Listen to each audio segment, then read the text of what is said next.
오늘 우리 함께 나눌 말씀은 시편 57편 말씀입니다. 시편 57편 1절부터 11절의 말씀인데요. 우리 찾으시면 자리에 일어나셔서 한 절씩 교독하고 마지막 절은 함께 저희가 읽도록 하겠습니다.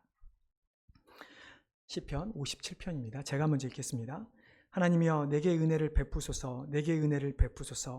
내 영혼이 주께로 피하되 주의 날개 그늘 아래에서 이 재앙들이 지나기까지 피하리이다.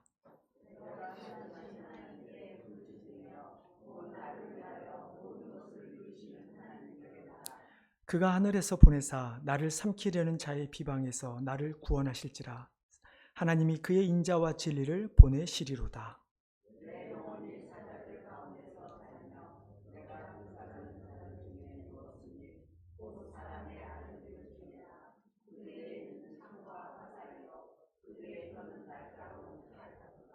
하나님이여 주는 하늘 위에 높이 들리시며 주의 영광이 온 세계 위에 높아지기를 원하나이다.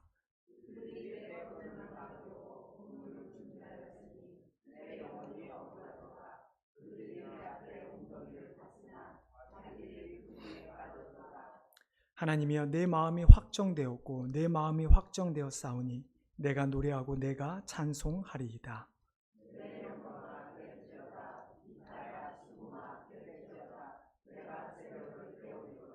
주여 내가 만민 중에서 주께 감사하며 문 나라 중에서 주를 찬송하리이다.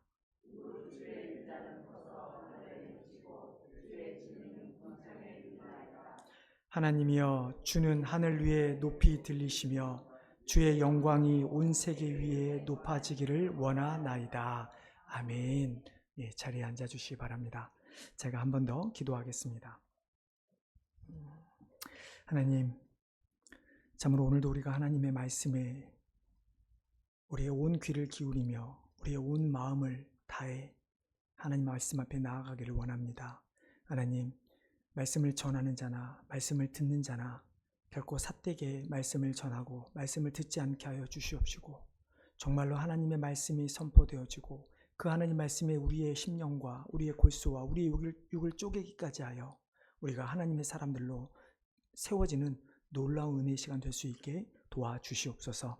감사하며 예수님의 이름으로 기도하옵나이다. 아멘. 오늘 제가 원래 설교의 제목을 환난 중에서라고 원래 하려고 했다가 오늘 본문 1절에 나오는 재앙이 지나기까지 라는 것으로 좀 바꾸었습니다. 좀 의미가 다르죠. 환난 중에서 혹은 재앙이 지나기까지 비슷하면서도 조금 다릅니다. 환난, 재앙, 분명히 이 두 단어가 우리에게 주는 이미지는 같죠. 부정적인 이미지입니다. 뭔가 두렵고 어렵고 힘든 그런 이미지입니다. 여러분 그거 아십니까? 환난이라고 하는 단어조차도 환난과 환란 이 두 개가 다르다는 거 여러분 아십니까? 저도 제목을 막 생각하다 보니까 우연히 이제 국어사전을 좀 찾아봤죠. 환난이라는 게 단어가 무슨 뜻인가 찾아보다 보니까 두 단어가 조금 다르더라고요. 네. 그래서 우리가 환난, 이 말은 근심과 재난을 통틀어 일컫는 말이고 환난, 이제 리을이죠. 근심과 재앙을 일컫는 말이라고 합니다. 어떻게든 좀 비슷하지만 조금은 다른 용법으로 사용되는 경우가 있다고 합니다. 어떻든 간에 이런 단어들이 우리가 개인이나 사회에서 우리 사람들에게 닥치는 어려움, 개인적으로 당하든 사회적으로 당하든 혹은 국가적으로 당하든 우리에게 닥쳐오는 그 어려움 혹은 고통들을 포괄하는 단어가 환난이라고 하는 단어입니다. 가끔 이 환난이라고 하는 단어는 재앙처럼 사용되기도 합니다. 특별히 성경에서 우리가 마지막 때 예수님이 재림하시기 전에 우리 이 세상에 임할 환난에 대해서 설명을 합니다. 근데 그 환난은 어떻게 우리가 스스로 극복하기는 어려운 그런 환난이죠.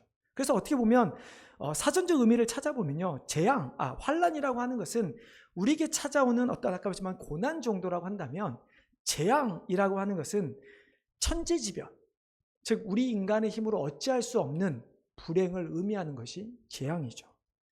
그래서 종말에 찾아오는 환난은 어떻게 보면 우리가 살아가면서 그냥 어렵고 힘든 정도의 환난이 아니라 재앙에 가까운, 도저히 우리 힘으로는 해결할 수 없는 그런 일이 재앙입니다. 오늘 본문의 저자는 자신의 삶에서 닥치는 어려움, 그 어려움을 환난이라는 단어보다 재앙이라는 단어를 사용합니다. 저는 분명히 저자가 재앙이라고 하는 단어를 썼을 때 그 의미가 있다고 생각합니다. 왜 환난이 아니라 재앙이라는 단어를 쓰고 있을까?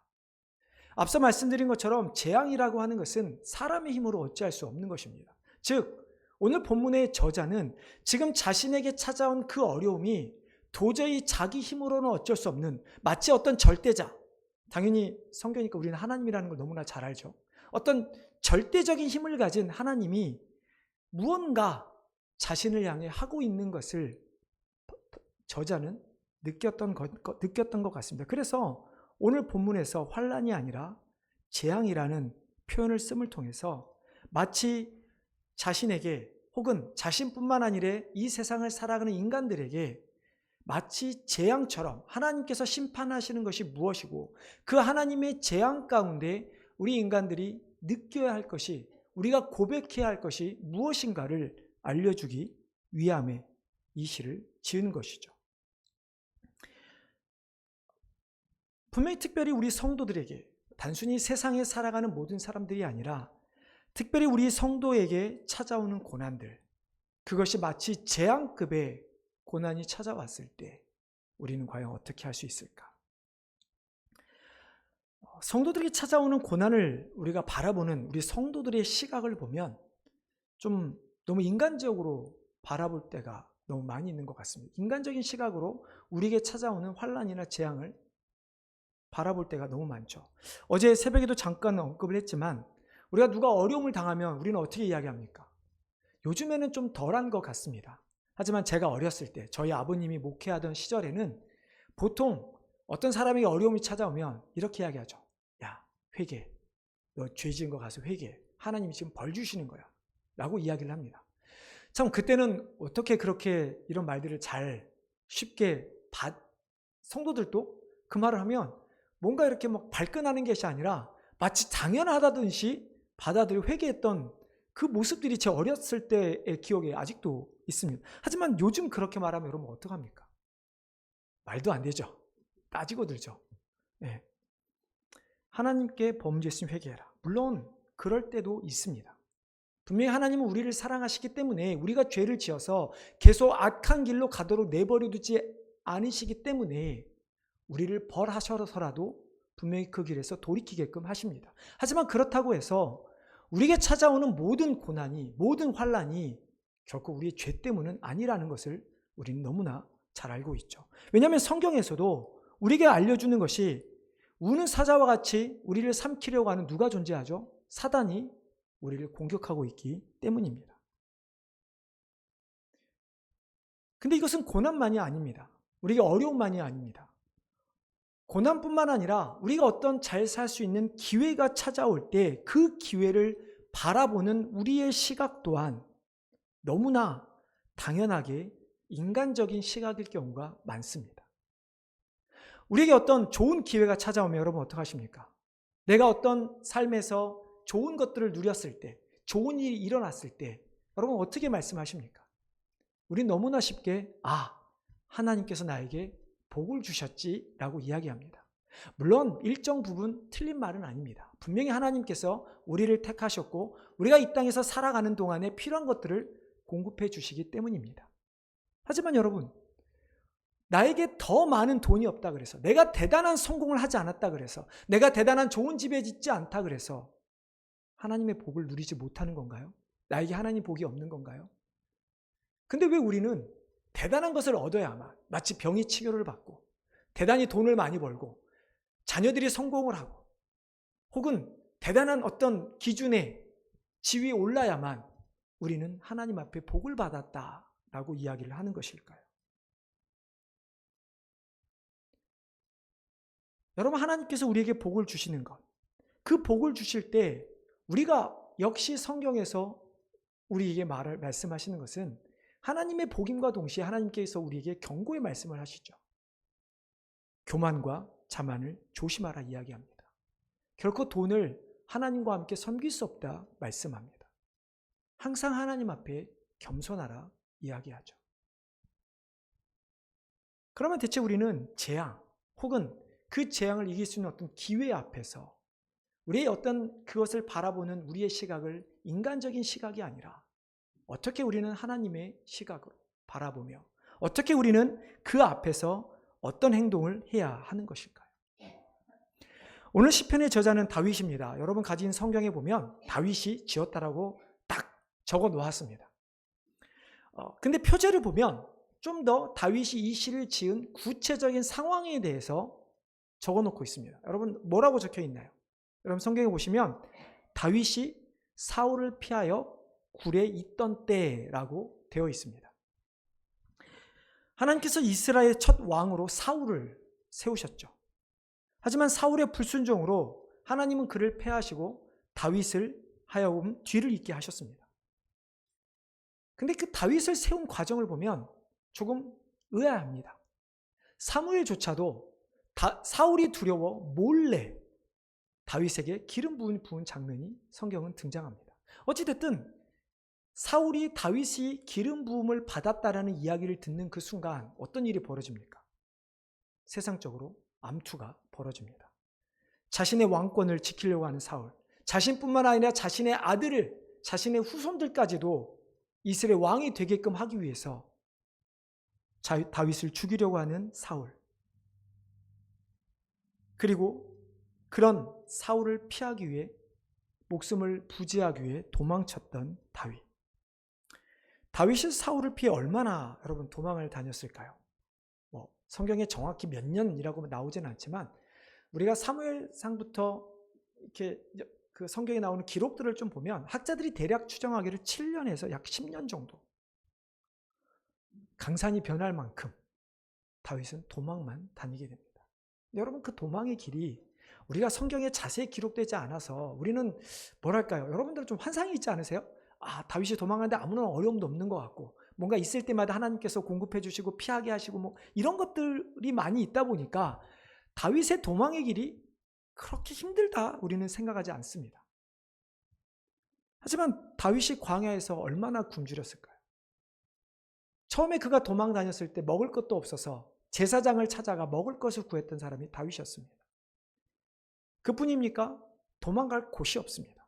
이미 다윗은 다른 나라 사람들에게도 이미 이스라엘에서 대단한 자신들을 핍박했던 나라의 위대한 장군으로 알고 있습니다. 어디로 도망을 갑니까? 그러다 보니까 심지어 블레셋 아기스 왕 앞에서는 미친 사람처럼 행동할 수밖에 없었습니다. 부모를 피신시켜야 했습니다. 심지어 자신들이 거하고 있었던 성이 함락되자 자신을 따르던 사람들이 다윗을 죽이려고 했습니다. 여러분 이쯤 되면 포기하지 않을까요? 하나님 저 도저히 못하겠습니다. 그냥 저 왕 안 할래요. 그냥 평범하게 살겠습니다. 여러분이라면 어떠시겠습니까? 미래가 없는, 밝은 미래가 없는 도망자의 신세를 10년을 살고 있는 다윗의 모습이었다면 여러분 어떻게 하시겠습니까? 그렇기 때문에 다윗은 이 상황을 재앙이라고 표현할 수밖에 없었습니다. 단순히 사울 왕이라고는 한 사람이 아니라 사울 왕 때문에 그의 온 군대가 이스라엘의 온 백성이 다윗을 찾기에 혈연되어 있었기 때문이죠.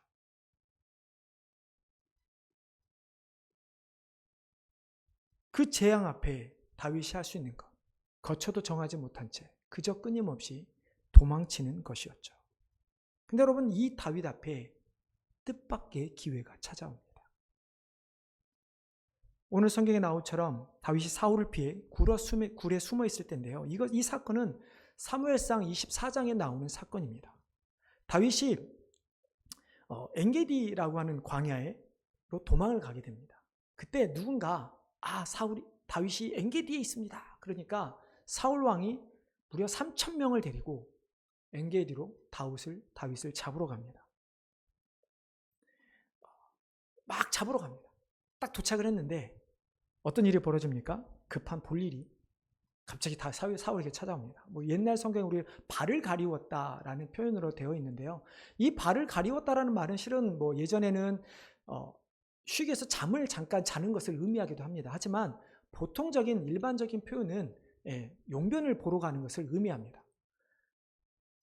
사울이 갑자기 용변이 보고 싶어집니다. 그때 둘러보니 굴이 하나 있는 거죠. 그러니까 굴을 급히 뛰어갑니다.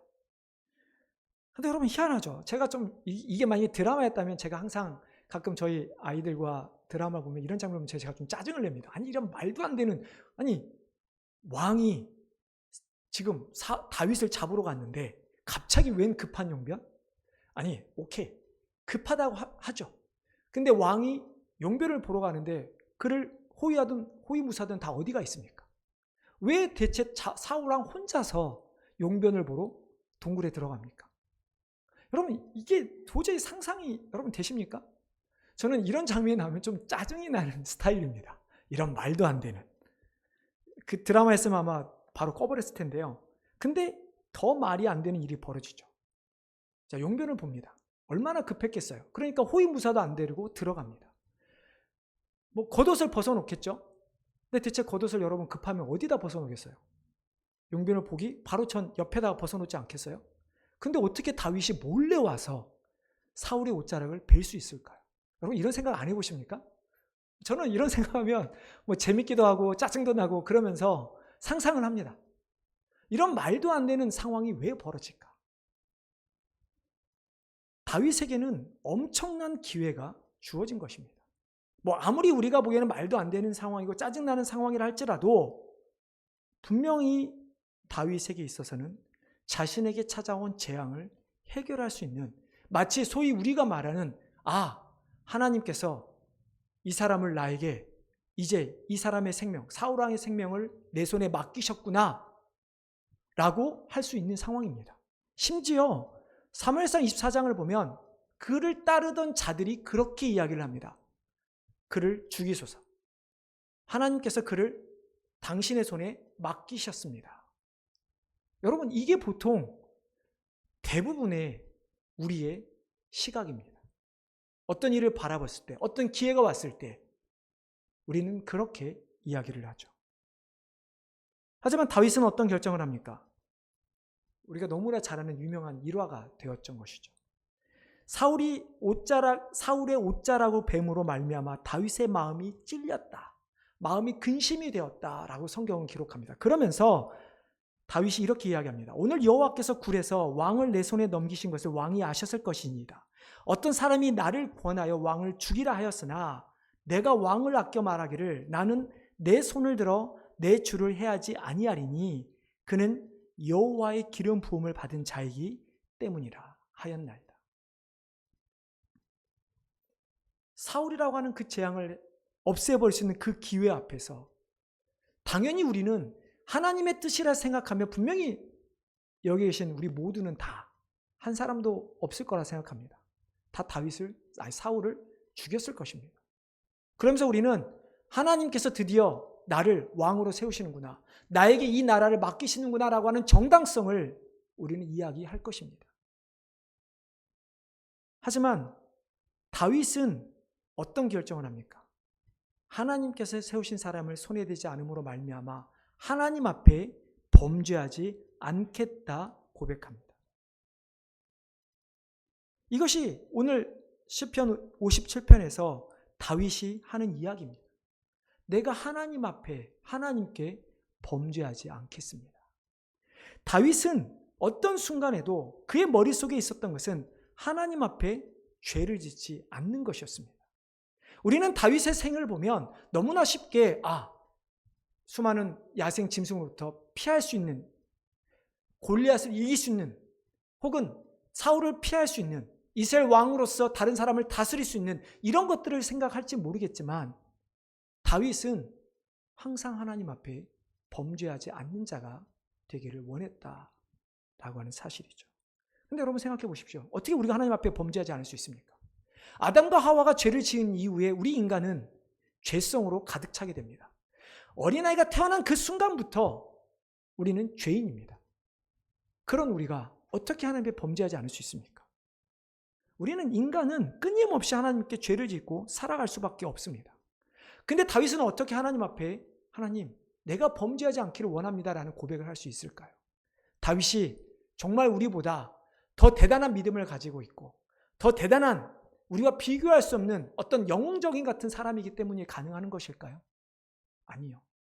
오늘 본문에 보면 다윗이 그것이 가능한 이유는 오직 한 가지를 이야기합니다. 하나님의 은혜였다. 1절에 보서 다시 이렇게 고백합니다. 하나님이여 내게 은혜를 베푸소서. 내게 은혜를 베푸소서. 내 영혼이 죽게로 피하되 주의 날개 그늘 아래에서 이 재앙들이 지나기까지 피하리이다. 다윗은 재앙 가운데 하나님의 은혜를 구했습니다. 물론 다윗이 하나님의 은혜를 구했다라는 말 때문에 하나님 이 재앙을 어떻게 해주십시오 라고 했을지도 모르겠습니다. 하지만 기본적인 다윗의 마음은 하나님의 은혜가 자기 안에 충만하기를 원했던 것입니다. 그렇기 때문에 결과적으로 봤을 때 사무엘상 24장에서 다윗은 사울을 죽이지 않은 것이죠. 말도 안 되는 재앙을 당하게 된 것도 하나님의 선택 때문이었다면 그 재앙을 이겨낼 수 있게 하는 것도 자신의 선택이 아니라 하나님의 선택이 되기를 원했던 그것이 다윗의 모습이었습니다. 그리고 하나님의 선택이 되기를 원했던 그 모습 가운데 다윗이 바라보았던 것이 하나님의 은혜였다라고 하는 사실입니다. 여러분 다윗의 어렸을 때를 한번 보십시오. 아까도 말씀드렸지만 그 무섭고 사나운 짐승 가운데 그가 할 수 있는 것은 하나님만 의지하는 것이었습니다. 하나님께 부르짖는 것이었고 하나님께 피하기만 하면 하나님께서 모든 것을 해결해 주신다는 것을 너무나 잘 알고 있었던 것이 다윗이었습니다. 그래서 골리앗을 죽이러 갈 때도 세상의 법칙으로는 칼을 들고 가야 될 상황에서 그는 물맷돌을 들고 간 것입니다. 그것이 어떻게 가능합니까? 그는 항상 하나님의 은혜가 자기와 함께 한다는 것을 알고 있었기 때문입니다. 그렇기 때문에 지금 사울이라고 하는 국가적인 재앙급이 자신에게 찾아왔을 때 그는 다시 한번 하나님의 은혜 앞에 나아갑니다. 다윗이 의지한 하나님을 조금 더 살펴볼까요? 2절을 보면 나를 위하여 모든 것을 이루시는 하나님이라 고백합니다. 3절에 보면 나를 삼키는 자의 비방에서 하나님 주의 인자와 진리를 보내어 자신을 구원하시는 하나님에 대해서 고백합니다. 4절부터 5절에 보면 나의 영혼, 자신의 생명이 사자들 가운데 특별히 불사르는 사자들, 사울과 그의 군대의 창과 칼의 위협에 놓여 있으나 하나님의 영광이 온 세계에 높아지는 것처럼 하나님께서 뜻이 자신을 세워서 이스라엘 왕으로 세우시는 그 하나님의 뜻이 온 세상에 높아지기를 원하시는 그 하나님, 그것을 이루시는 하나님을 고백하며 다윗은 나아가죠. 다윗은 단순히 뭔가 하나님께서 함께 하신다라는 정도가 아니라 자신의 삶 자체를 하나님께서 인도하시고 계획하시고 보호하신다라는 그 사실을 알고 있었기 때문에 그는 여전히 아무리 어려운 재앙이라 할지라도 하나님의 은혜 앞에 나아갈 수 있었던 것이죠. 그래서 다윗은 이렇게 고백하는 것입니다. 하나님, 이 재앙이 지나가기까지 하나님의 날개 아래 내가 피하기를 원하나이다. 자기는 가만히 있겠습니다. 하나님께서 이 재앙을 해결해 주십시오라고 하는 표현입니다. 자신을 죽이려는 대적을 죽이시는 기회 앞에서 자신의 뜻대로 행하지 아니하고 그 순간조차도 하나님의 뜻을 구했던 다윗의 모습. 자신을 따랐던 무리들이 아무리 하나님께서 사울 왕을 당신 손에 맡겼습니다라고 한다 할지라도, 하나님의 이름을 언급하며 한다 할지라도 자신 스스로는 자신의 완악함, 인간의 죄성을 너무나 알기 때문에 자신이 결정하지 않고 하나님 앞에 내어드렸던 다윗.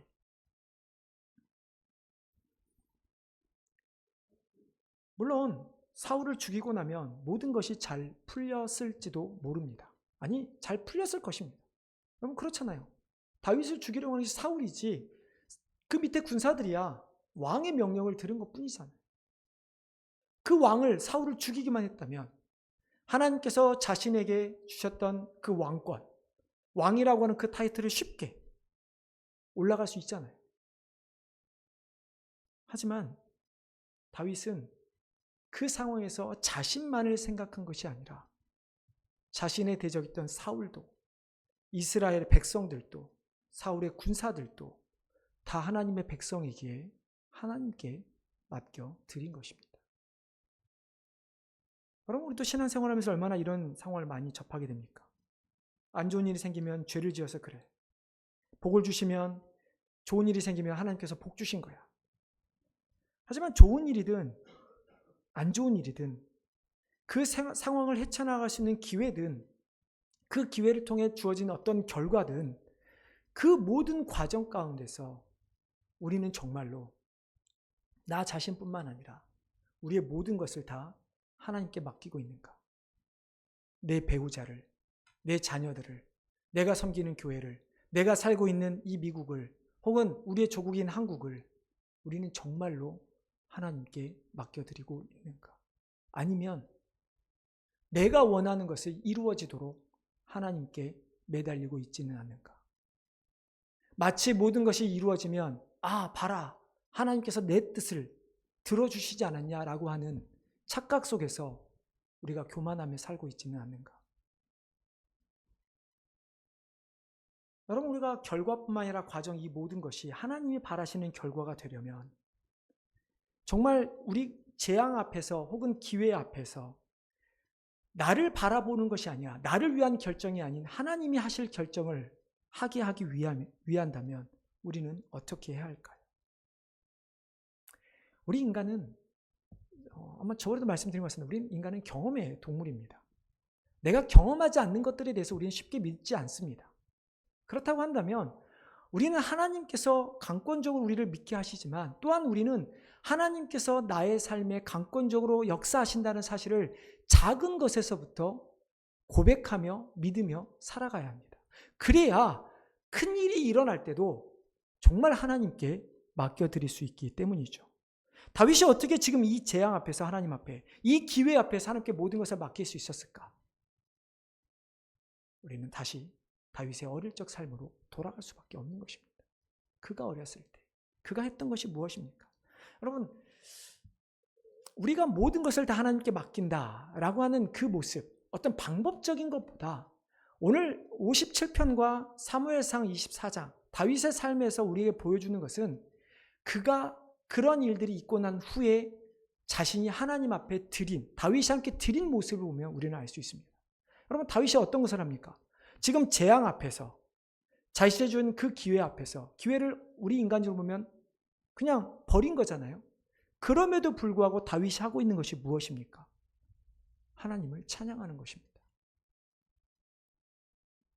여러분, 7절과 11절부터 한번 보십시오. 다윗은 끊임없이 하나님을 찬양합니다. 모든 악기를 가지고 많은 사람들 중에서 모든 나라 가운데서 나는 하나님을 찬양하겠다, 다윗은 고백합니다.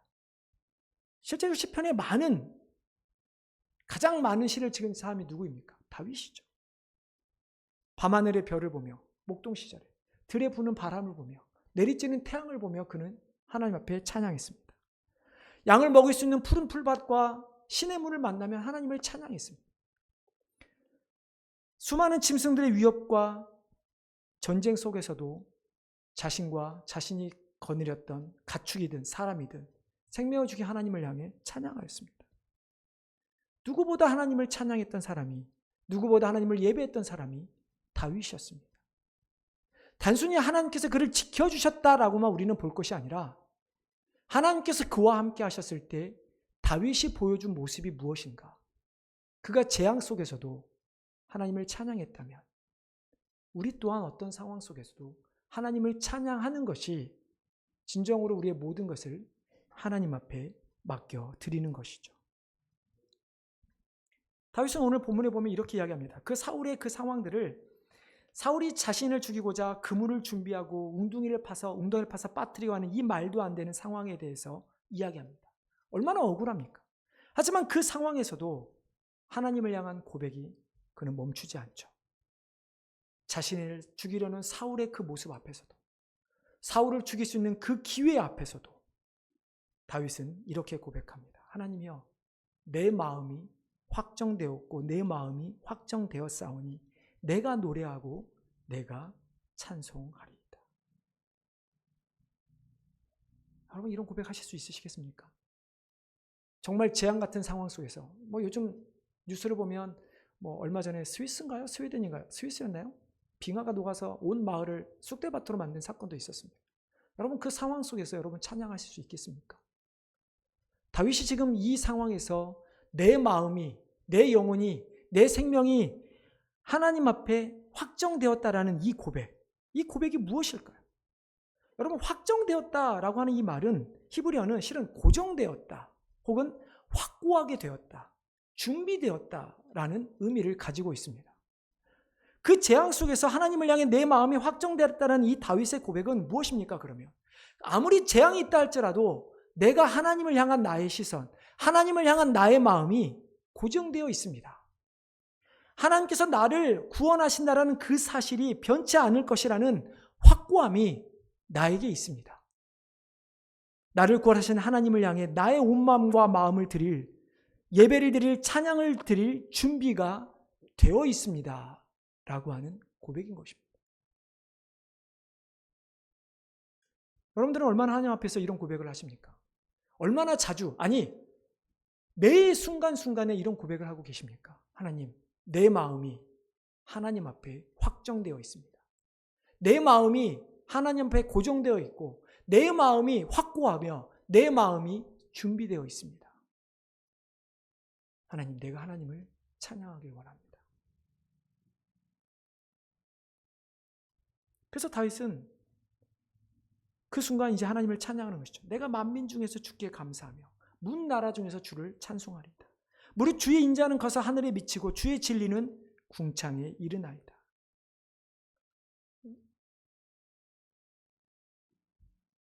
지난주도 제가 아브라함에 대한 소개를 했죠. 정말 수많은 어려움 속에서 하나님의 약속을 듣긴 했지만 믿어지지 않는 그 상황 속에서 하나님께서 그를 데려다가 광야에 세우시고 하늘을 바라보게 했을 때, 맨날 바라보던 별을 갑자기 하나님께서 바라보게 하셨을 때, 그 별을 바라보며 하나님을 향한 언약을, 확신을 얻었던 아브라함의 모습. 다윗도 자신의 그 상황 속에서 갑자기 하나님께서 하시는 모든 일들이 감사함으로 여겨집니다. 그리고 하나님의 인자, 그 하나님의 자비와 은혜가 자신만이 아니라 온 땅에 가득한 것을 다윗은 보게 됩니다. 그리고 하나님의 그 진리, 그 하나님의 말씀이, 하나님의 다스림이 온 세상에 충만한다는 것을 다윗은 보게 됩니다. 그래가지고 그 순간 마치 자신이 버려졌다라고 생각하는 그 다윗은 하나님이 버리신 것이 아니라 내가 하나님의 은혜를 바라보지 못했던 것을 깨닫게 되고 그 하나님 앞에 다시 나아가게 되는 것이죠.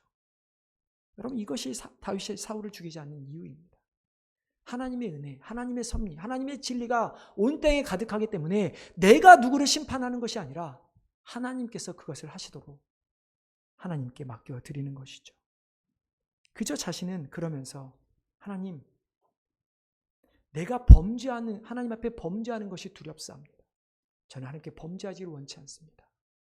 하나님, 이 재앙이 지나가기까지 나를 품어달라고 고백하고 있는 것이죠. 여러분, 궁극적인 이 다윗의 고백이 어떻게 성취됩니까? 예수 그리스도 통해서 성취되는 것입니다. 우리가 범죄치 않으려고 해도 우리는 하나님 앞에 죄를 지을 수밖에 없는 존재들입니다. 그런 우리를 여전히 하나님의 은혜가 있기에 하나님의 그 은혜 때문에 예수를 통해서 우리를 구원해 주신 것이죠. 그래서 우리가 그 그리스도 때문에 우리가 어떤 재앙이 있다 할지라도 그 재앙이 결코 우리를 넘어뜨리지 못한다는 것입니다. 아무리 사단이 욥을 공격한다 할지라도 하나님께 욥을 붙잡고 계셨을 때 그를 해하지 못했던 것처럼 하나님이 우리를 붙잡고 계시기 때문에 그저 재앙은 언젠가 지나갈 것에 지나지 않는 것이죠. 여러분, 재앙과 기회, 이 두 가지 앞에서 모두 다 하나님을 만날 수 있는, 하나님을 드러낼 수 있는 시간들이 되기를 바랍니다. 재앙이라 그래서 하나님을 원망하고 기회라 그래서 옳거니 하나님을 기뻐하며 하는 것이 아니라 오히려 반대도 한번 해보는 것도 좋을 것 같아요. 재앙 가운데서도 기뻐할 수 있고 나에게 좋은 기회가 있다 할지라도 다시 한번 그 상황에서 내 죄를 돌아보는 통의 심령을 가져보는 것도 좋을 것 같습니다. 별건 아닌 작은 일에서 그러한 일이 반복되어지는 일상 속에서 하나님의 은혜와 보호하심을 경험하시기를 바랍니다. 그래서 매 순간순간마다 하나님 앞에 범죄하지 않도록 자신의 뜻이 아닌 하나님의 뜻이 이루어지기를 훈련하시기 바랍니다. 그래서 내가 원하는 결과에 도달하지 않는다 할지라도 하나님의 뜻이 이 땅에 펼쳐지기를, 그 뜻 가운데 우리가 참여되어지기를, 그 뜻을 바라보며 누리게 되기를 소망하는 우리 귀한 성도님 되시기를 주님의 이름으로 축원합니다. 하나님, 참으로 우리 삶 가운데 재앙도 있고 재앙을 피할 수 있는 기회도 있을진데 하나님, 우리 너무나 쉽게 그것들을 인간적으로 바라보았던 우리의 모습을 고백합니다. 재앙을 오면 하나님을 원망하고 기회가 오면 하나님의 뜻이라고 바라봤던 우리들, 그러면서 내가 원하는 대로 하나님을 원망하고 내가 원하는 대로 기회를 잡아 누렸던 우리의 모습, 하나님, 이제 우리가 그 모습들을 내려놓고 다윗처럼 재앙이 찾아오든 재앙을 이길 수 있는 기회가 찾아오든 나의 뜻이 펼쳐지는 것이 아니라 정말 하나님의 뜻이 펼쳐질 수 있도록 하나님 앞에 모든 것을 맡기는 우리가 되기를 소원합니다. 나의 삶 속에서, 나의 가정 속에서, 교회와 나라와 민족 가운데 정말 하나님의 역사가 일어날 수 있게 하여 주시옵시고, 그래서 우리가 정말 다윗처럼 어떤 상황 속에서도 하나님을 찬양하며 나아가는 귀한 주의 백성들 되게 하여 주시옵소서. 감사하며 예수님의 이름으로 기도하옵나이다.